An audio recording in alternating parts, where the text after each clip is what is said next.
Once upon a time in a quaint Italian village, there lived a lowly, kind-hearted woodcarver named Geppetto. He crafted charming toys and intricate wooden clocks in his tiny workshop at the edge of the village. One evening, feeling particularly lonely, Geppetto decided to carve himself a puppet.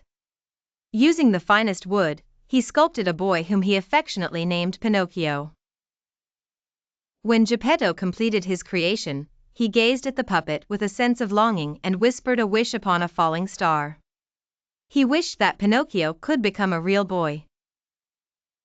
Unknown to Geppetto, the Blue Fairy heard his heartfelt wish and decided to help.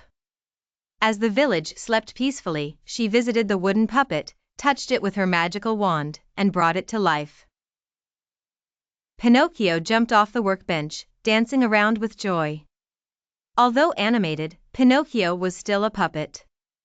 The Blue Fairy told him that to become a real boy, he had to be brave, truthful, and unselfish. Entrusting Jiminy Cricket, a wise and friendly cricket, to act as Pinocchio's conscience, she set off with a gentle reminder. As dawn broke, Geppetto discovered Pinocchio alive and was overwhelmed with joy. For Geppetto, this was nothing short of a miracle. But he also realized that life wouldn't be easy for Pinocchio. He needed to learn what it meant to be human.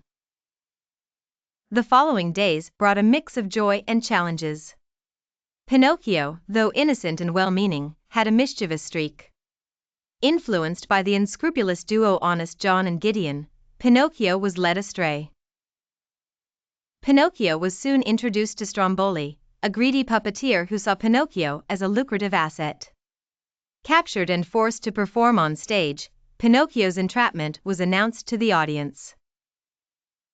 His growing nose, an unfortunate consequence of telling lies, brought a comedic edge yet a heavy lesson.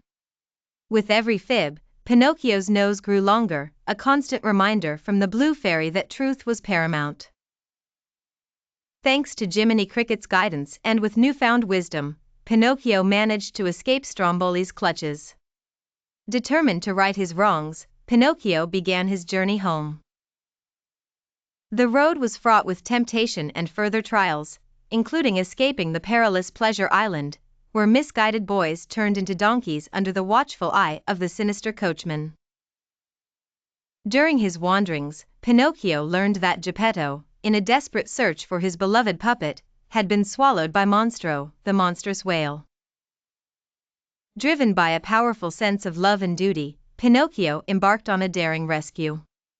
In an epic confrontation with Monstro, Pinocchio displayed courage and selflessness, risking his own life to save Geppetto.